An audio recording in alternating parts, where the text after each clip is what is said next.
தமிழ்நாட்டின் மாண்புமிகு முதலமைச்சர் மு.க. ஸ்டாலின் அவர்களுக்கு மார்க்சிஸ்ட் கம்யூனிஸ்ட் கட்சியின் தமிழ்நாடு மாநில குழுவின் சார்பில் மனம் நிறைந்த பிறந்தநாள் நல்வாழ்த்துக்களை தெரிவித்துக் கொள்கிறோம். இன்றைக்கு இந்தியாவில் மதச்சார்பற்ற சக்திகளை ஒன்றுபடுத்துவதிலும் அதற்கு தலைமை ஏற்பதிலும் மிக முக்கியமான பங்கை நம்முடைய முதலமைச்சர் அவர்கள் ஆற்றிக் கொண்டிருக்கிறார்கள். வகுப்புவாத மதவெறி சக்திகளை எதிர்த்த போராட்டத்தில் மிக முக்கியமான பங்கை தமிழகம் ஆற்றி வருகிறது என்பது நம் அனைவருக்கும் தெரியும். நடைபெற இருக்கக்கூடிய 2026 சட்டப்பேரவை தேர்தலில் மதவெறி சக்திகளுக்கும் மதச்சார்பற்ற சக்திகளுக்குமான தேர்தல் என்பதுதான் தமிழகத்திலே நடைபெற இருக்கிறது. அந்த தேர்தலில் மதச்சார்பற்ற சக்திகள் மகத்தான வெற்றியை பெறும் என்பதை இந்த நேரத்திலே தெரிவித்துக் கொள்கிறேன். இந்திய கம்யூனிஸ்ட் கட்சியின் சார்பில் தமிழக முதல்வருக்கு பிறந்தநாள் வாழ்த்துக்களை நாங்கள் கூறினோம்.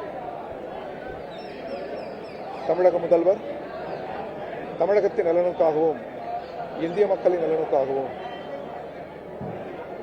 தமிழகம் வெல்லும் என்கிற முழக்கத்தை முன்வைத்திருக்கிறார். அந்த ஒற்றை சொல்லில் நாட்டை சூழ்ந்திருக்கிற வகுப்புவாத பேரபாயத்தை வீழ்த்துவதற்கும் மக்களினங்களின் ஒற்றுமையை காப்பதற்குமான நல்லதொரு முழக்கமாக அது திகழ்கிறது. அது வெற்றி பெறும். உலகத்தின் மிக பெரிய நாட்டின் தலைவர் இந்தியாவின் பிரதமர் வளைகுடா முழுவதும் இன்றைக்கு பற்றி எரிகிறது. அமெரிக்காவும் இஸ்ரேலும் அந்த நாட்டின் ஈரான் நாட்டின் அதிபரை இன்றைக்கு குண்டு போட்டு கொண்டிருக்கிறார். வளைகுடா முழுவதும் பற்றி எரிகிற இந்த சூழலில் இந்தியாவின் பிரதமர் வேடிக்கை பார்க்கிறார். லட்சக்கணக்கான தமிழர்கள் இந்தியர்கள் அங்கே வேலை பார்க்கிறார். அவர்கள் அனைவரும் பத்திரமாக திரும்ப வேண்டும்.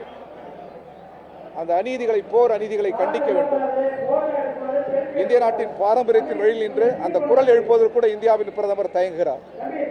எனவே ஒரு நொடி பொழுதும் ஒன்றிய அரசு நீடிக்கக்கூடாது, நாட்டின் பிரதமர் நீடிக்கக்கூடாது என்பதற்கு இதுவே சான்று. எனவே இத்தகைய முழக்கங்கள் யாவற்றையும் முன்மொழியதான் தமிழகம் வெல்லும் என்கிற முழக்கத்தை தமிழக முதல்வர் முன்வைத்திருக்கிறார். நாங்கள் அதை ஆதரிக்கிறோம். தமிழகம் வெல்லும். பதற்ற அரசியலை சுமந்து வருகிற பிஜேபி தோற்கும். வணக்கம்.